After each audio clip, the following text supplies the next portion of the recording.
balakisi polele que balingaka jeunesse té balingaka venir ya mboko té parce que tant boza ko saper action ya ba jeune et là ce que bolingi mboko yo e bongate. Quel est l'avenir d'une nation sans la jeunesse? Il n'y a pas d'endroit où ils ont proposé des jeunes distraction saine. Il y a des gens qui mangent joli, comme ils trouvent des gens qui belé na lemba. Ils ont venir mususu donc a comment qui prend on a démarche à teka lupango wana. Akena ko senga nyongo na banque pour a hypothéquer espace wana eza ya yeti. To komi ko leka to c'est ko zara ya biso ata ndenge koma. Donc to ba non, jeunesse ça dynamique, tara ba jeune à lemba, ndé to ba to sangana to tia pression. To lancer bango message ba yeba ke loko wana za ya biso ba sala coûte erreur te pour makile kotanga pour na espace na biso ça espace na biso abi non ah ça centre culturel ya ba jeune pour ni mokosama kama salité boy so ça na bon hôtel te okoya osama kama na bino te ozomona ça c'est l'esprit lemba ya on est tozolinga à travers festival oyo d'abord ils ont notoirement connu que jeunesse ya lemba azaki jeunesse moko très cultivée ba ki obengana ye tant ba bengani ye tu es coaché mutu mususu wana lokola ko loka lokola envoûtement yepe akomi kutu pire ko leka mutu azalaki wana la vie na biso wana molimo alokoso ekoti ekomi mais gestion ko ba conflit mutu moko azalaki wana président moko te kozala wana otanga comme na été pour sa publicité na et puis ba français bango moko ba bino lokola moyibi eleki trop to longoli label na biso ndenge bazawa na alliance France ayebi yango lisusu te. Donc, bah, interdire bango label wana alliance française, bah longola yango. So bazo continuer au chango, c'est de l'escroquerie, c'est du vol. Just wonderful, chers internautes, www.véritéuniverselle-tv.com dans le cadre de cette émission Vérité pour les Vérité pour les taureaux Panzante Ketina Soukande Toloba et Kaka. Ça c'est le retour de Junior Moyoabo.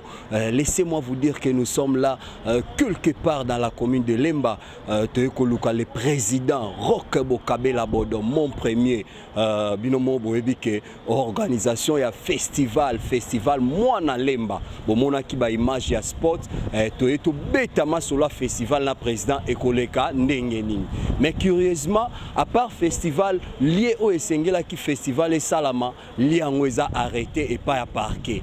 Yango na to mobomoni bomona image j'espère que bana Lemba nyonso baza mobilisé pour na koloba que l'état a libéré espace wana parce que le 28 mars déjà festival esengele banda. To ya ensemble na Doudou Ningini na to betama sona président Roch.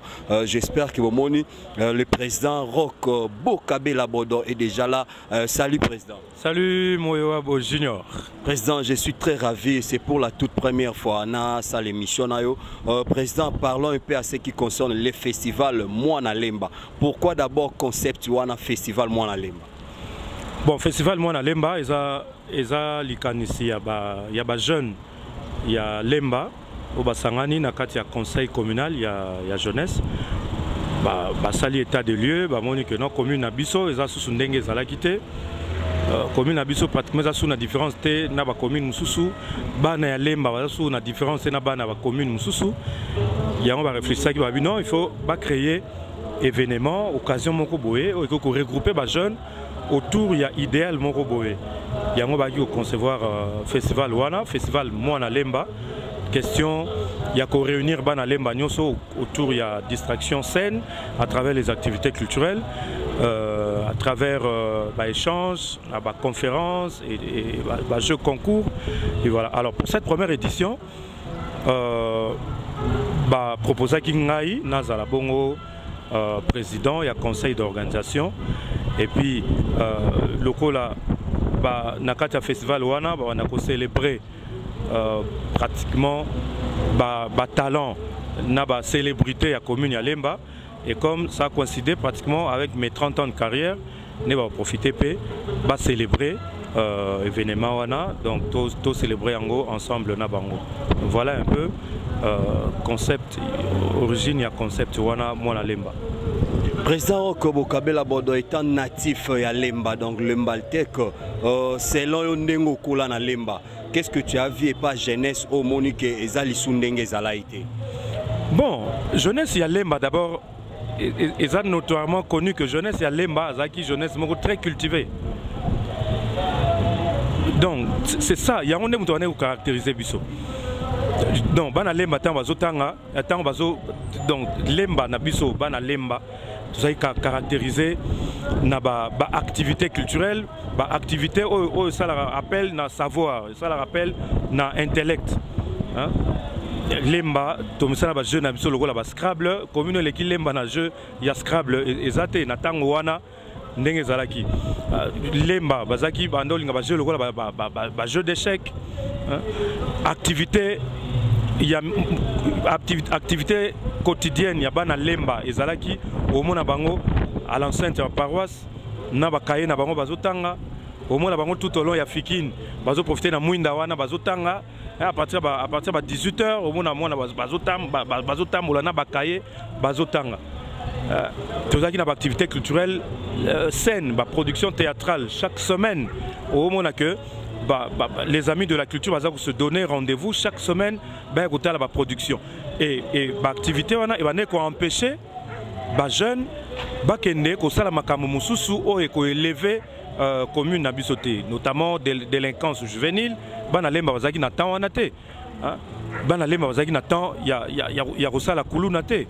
mais c'est quoi l'activité culturelle les a raté c'est quoi lemba est commis envahi na babar. Lemba pollution sonore et l'équipe trop. Lemba est commis envahi na ba voisin.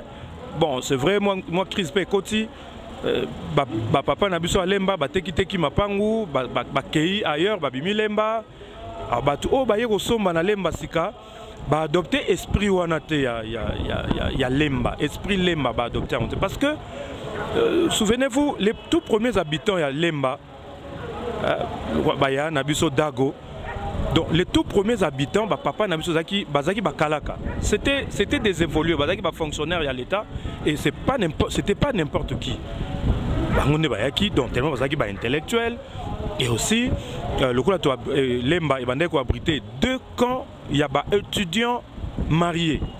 En dehors il y a hommes, il y a étudiants aux campus, na Lemba Tozaki, enfin na Lemba côté Tozaki na 2 camps, il y a étudiants. Moi je côté à terrain GD. Nous sommes côté terminus kuna na mole motima et tout. Donc ezaki commune moko ya batu ya maele. Et partant l'activité na bango ezalaki na domaine ya musique, eza musique moko réfléchi tala batu lokola ba Koffi Olomide ayikola guitare na lemba. Mais lelo yo musique congolaise sans Koffi Olomide na yebité musique wana soki zane yoka ba texte na ye yoka fond ya musique na ye aussi ba tolokola ba Jean Goubal plus intellectuel na musique lokola Jean Goubal na yebité aussi la fierté ozomona ça c'est l'esprit lemba ya on est tozolinga à travers festival oyo tozongisa eloko wana to redorer l'image ya commune na biso. Ça s'est dit que Nalemba aujourd'hui c'est le théâtre des yeux de l'avant. Que dis-tu par rapport à tout ce qui est Batbaolo? Bon, surtout qui est populaire. Ouais, théâtre, ça c'est vrai. Théâtre, il y a Banzonzing surtout et Zui ampleur Nalemba parce que dès que tu le Nalemba, basa na facilité à Kokoma, parce que champion va makamwana Kokoma, bas scénario il y a Banzonzing et tout, ils ont envahi YouTube lelo, ils ont Nalemba. Donc, Ezabongo, il y a un peu de linga, tout sungande bango, de manière à ce que l'activité, la création artistique na bango, ezala na niveau moko ya likolo. Biso boy le renouvellement vers le bas, il y a la création artistique na biso. Et sengeli mo na lemba tango créer loko, ezala na domaine ya musique, ezala na domaine ya théâtre, ezala na n'importe quel domaine. Que les gens sentent que non, et logo ezamo bongo ezana kati, c'est gazamo na lemba. C'est ça notre identité, c'est ça notre philosophie. Merci beaucoup, chers internautes. On est toujours là avec le président Roch Bokabela Bodo, mon premier. Maintenant, là, nous allons parler à ce qui concerne Alliance franco-congolaise au Boébi que actuellement, ils ont maboko ya l'État. Ils ont lieu au festival. Moi, on a l'aimé que vous allez organiser déjà le 28 mars. Président, Lelo Alliance, topé centre culturel de Lembandé, na moni ba mentionné, ils ont arrêté. Bozolo Banini. Likambango peza nini bazolanda bino partout dans le monde topé l'État congolais ayoka. Bon, et sengeli koyeba que à la base, à l'origine, espace wano batonga alliance ezali espace réservé na jeunesse ya Lemba. Maman bourgmestre na biso de l'époque, maman Manjeku, paix à son âme, yé mutapé saka espace wana. Donc eza banda place alliance ezali banda na souciat wana, ti place batonga église. Donc église wana batonga on a mabele ya jeunesse ya Lemba. Bon, à l'époque le kola responsable ya église bazaki mungala, président Mobutu azaki mungala, ndé bazaki avantage ya kozwa espace voilà. D'ailleurs l'église wati lelo bato babi que église abangala. Alors ndemanda mwana tikala ki parti tikala ki wana loko zaki terrain vide. Alors na né moko boye ambassade ya France a sera concours moko ya culture générale. Et le bana Lemba to ramayele to remporta qui prix. Alors ambassade obaki jeunesse ya commune au barozo prix bapé sa terrain, bapé sa espace, batongela bango alliance franco-congolaise aux centres culturels. Yango commune appelle ça qui espace wana loko les a dédié na ba jeunes et loko ba jeune ba gagna qui prix yango ba pesa qui espace wana na ambassade batonga alliance franco-congolaise. Alors tant ba tongi yango ezala qui bien et bandaki ko keni nango bien et tout, il y avait ba bibliothèque ezala qui wana et puis à l'époque même alliance franco-congolaise a zwaka troupe moko en charge troupe ba benga ki kombo Nyota théâtre ezaki dirigé na vieux Asana.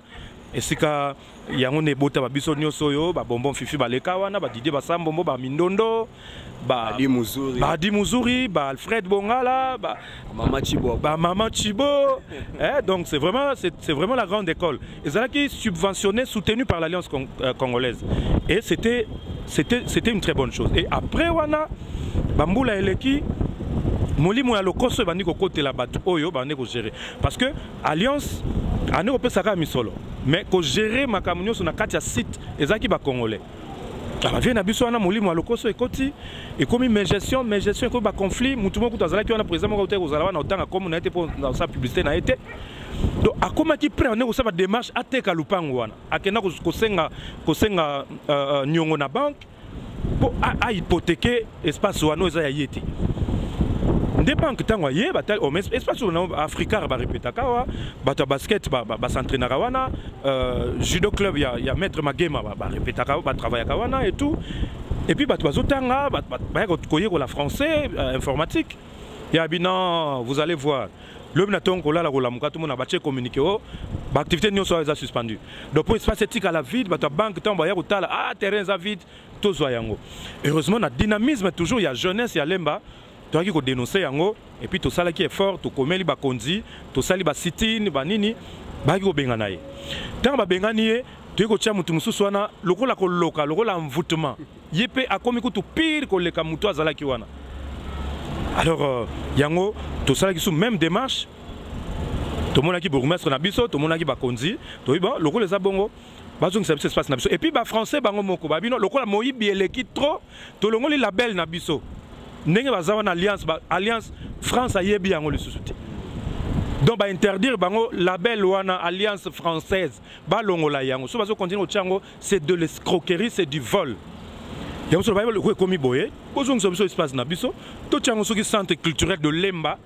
Comme ça, ba experts, les hommes de culture tous ali awa to ko s'organiser pour occuper jeunesse na biso, na ndenge bien sur le plan culturel, sur le plan sportif, sur le plan savoir et tout.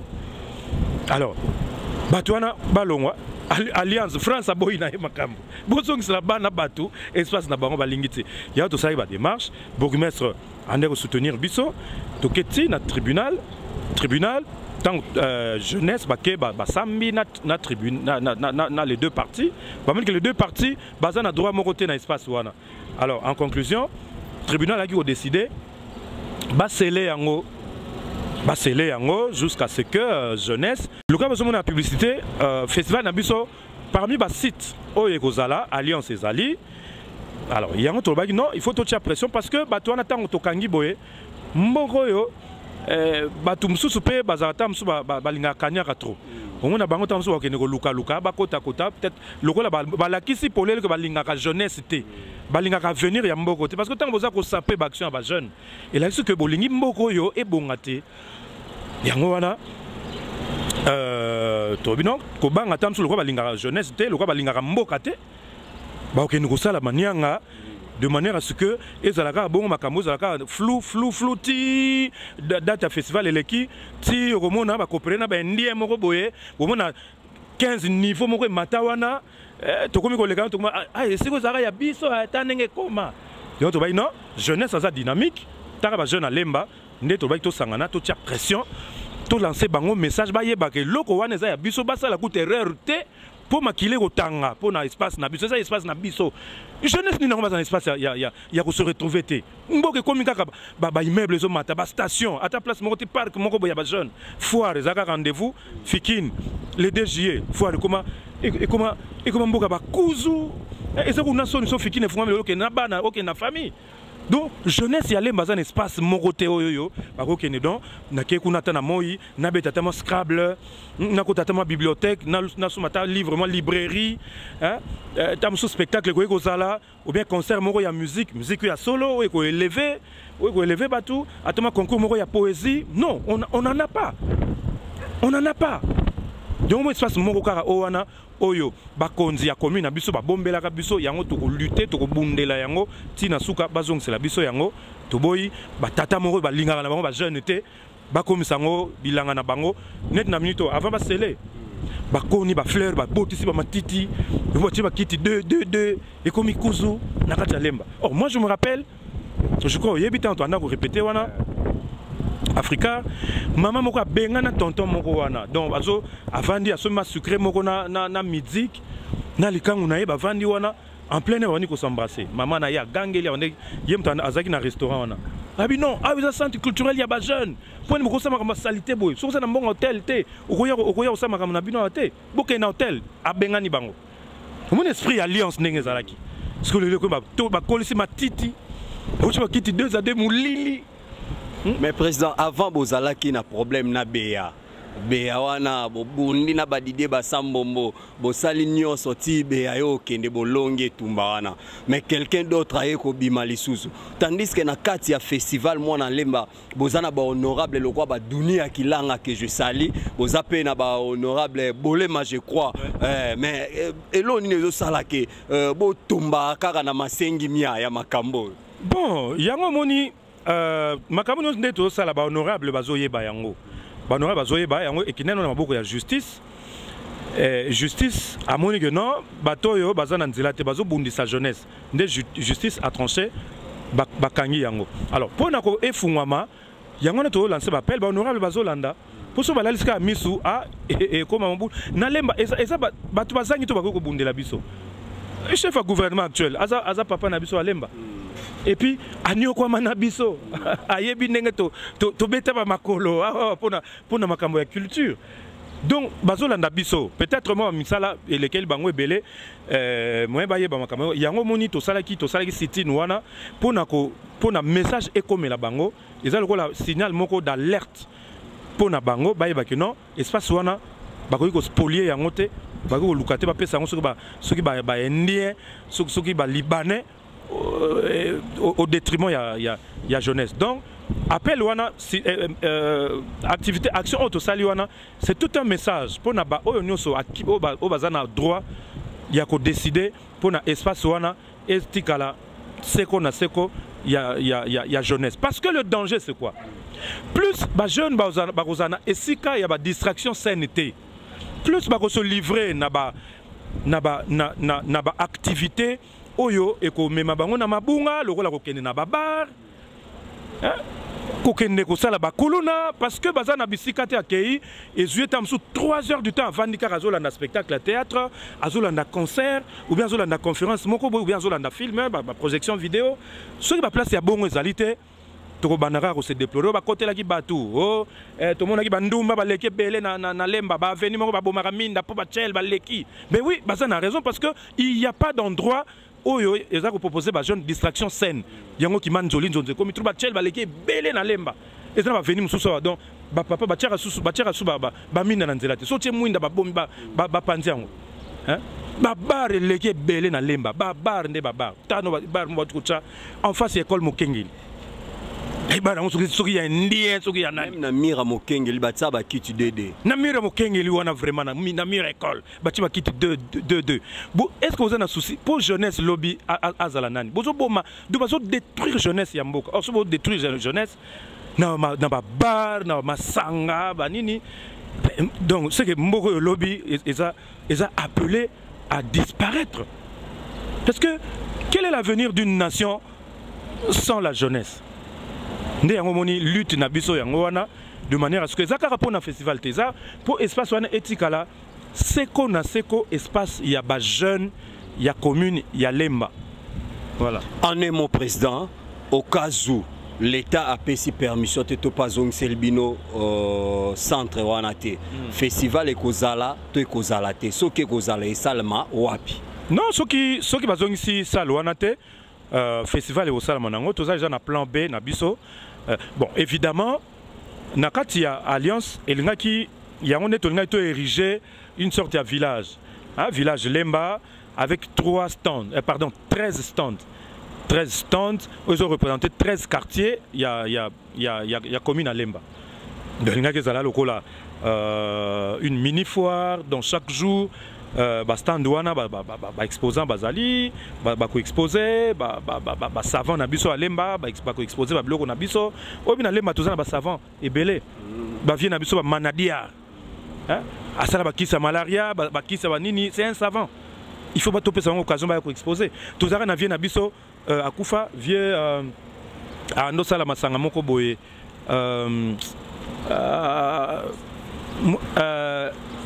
pousse café. Inventeur il y a pousse café. Vient na biso nani na bosani kombo nae. Aza papa na biso alemba, c'est un savant. Aza inventeur. Hein? Vient na biso moko so kene na terminus so mona ba mécanicien nyonso wana bat nyonso ba melara masanga ba benga ngo hémothéra. Eza kisi hémorroïde. C'est un savant. Alors, n'est-ce pas so wana poke nini festival na biso festival pas comme les autres. Tu peux sa bango occasion ba exposer et puis tous na ba tomayer les belé ba ko exposer ba livre na bango ba ko proposer ba vente na prix promotionnel ba livre na bango et tout ya on est tout ngaki en alliance pour na ba exposition na mais soki et ça que ba PC alliance té soki alliance ezaka na maboko ya banguna bon plan B ezali évidemment ba conférence et Rosalema et a prévu na grande salle na salle polyvalente, il y a maison communale. Bon, spectacle P, au pire des cas, spectacle P, Koki Kosal et Mawana. Tout ça, dans la salle, il y a salle de promo, il y a Unikin, où il y a la commune à Lemba. Conférence, Koki Kosal et Makuna. Mais, souhait na bisonde ezali, tout en alliance, parce que tu as érigé village et festival pour nous permettre à Lemba, à chaque quartier, à Yaka, qu'on se ressource dans le quartier, de réfléchir pour nous entendre sa mentalité, l'embaltec, oh et bandakakala. Président Rock Bokabela Bodo, le colos artiste Toko Suka Pitoko, Katapeka Boete, sans que tout le bélamois mouké, Sokozota la avenue et à théâtre. Précisément la commune à Lemba parce que Zolobama n'est pas artiste et à la commune Moussouke Lemba nde Moutebomi théâtre Bokanga ba producteur na ba kisi au Salimon Zonzing au Zuikart mais moi ko lali c'est pas nganga que dis-tu par rapport à tout ce que Zolobama na mon nabino ya art. Bon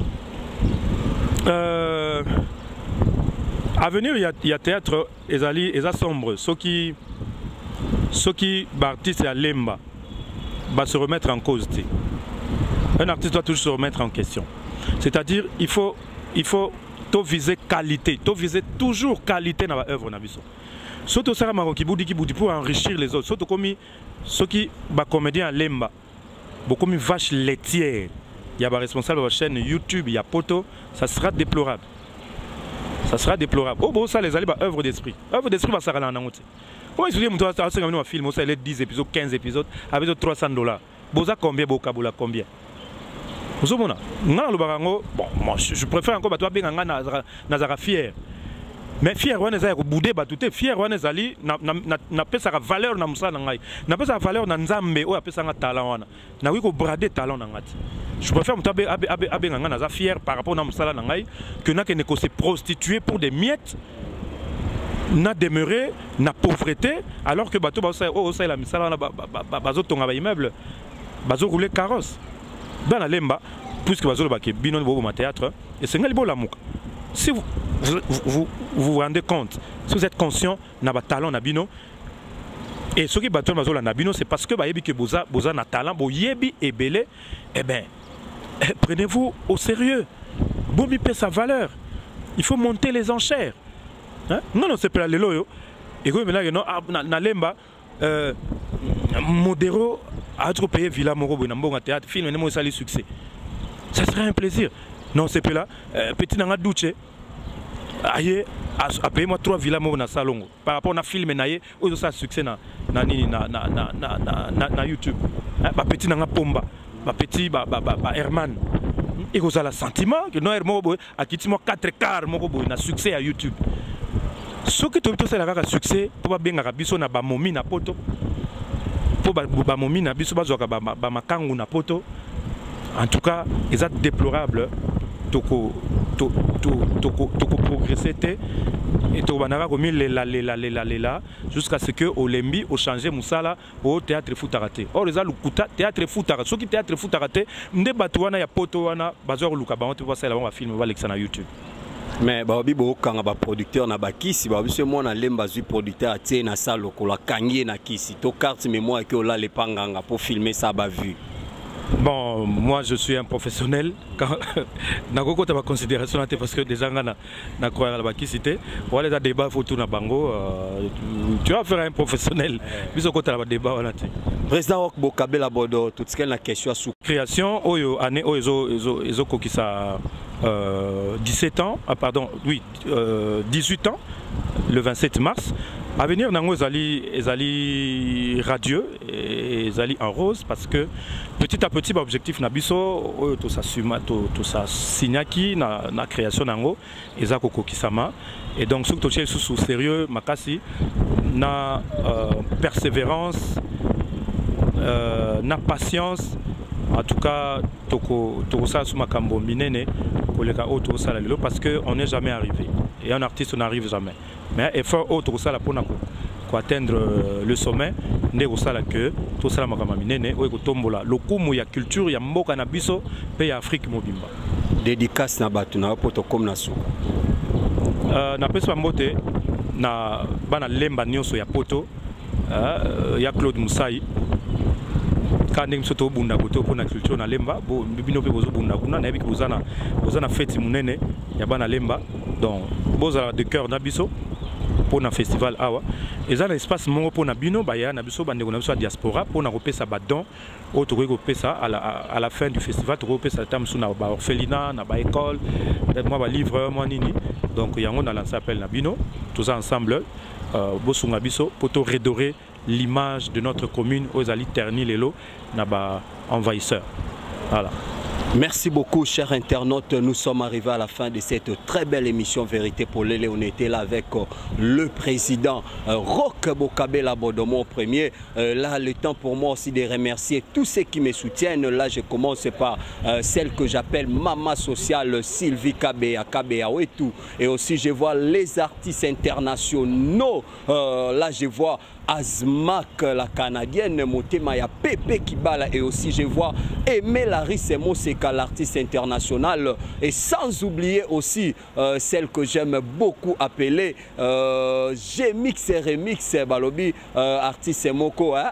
12 quoi. Et aussi je fais big up aussi à celui que j'appelle Elduige Ngombo, moi si a Pembe manager international na Katia Lyon balobi yebande source et sans oublier aussi notre superviseur Papi le Congo ya ba Papi balobi Motomoko bien makasi et aussi je tiens à remercier le full boss l'homme à double brassard mon papa mon père balobi le seul l'unique chronique oyo azo chapeauté na masolo ya internet Maître John de Switzerland motema ya mama Misha son Altesse royale. Là je vois encore la personne qui était derrière la caméra, il s'appelle le robot de la presse congolaise Doudou Ninginina Badoudou. Il a été assisté par l'artiste aussi international, il s'appelle Jires Kiyongo. Et big up aussi à mon petit que j'aime beaucoup na Kataba Turquie, il s'appelle Yanset Mabela.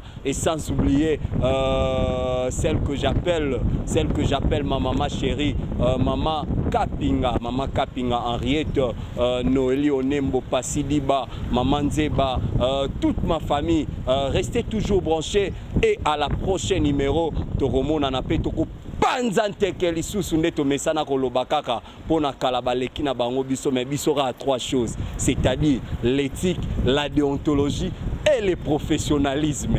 Ah, Maître John Kalakalo Zalaki Waipoya Boye et Zalate Ngana Doudou to Saini to Panzi Kaka.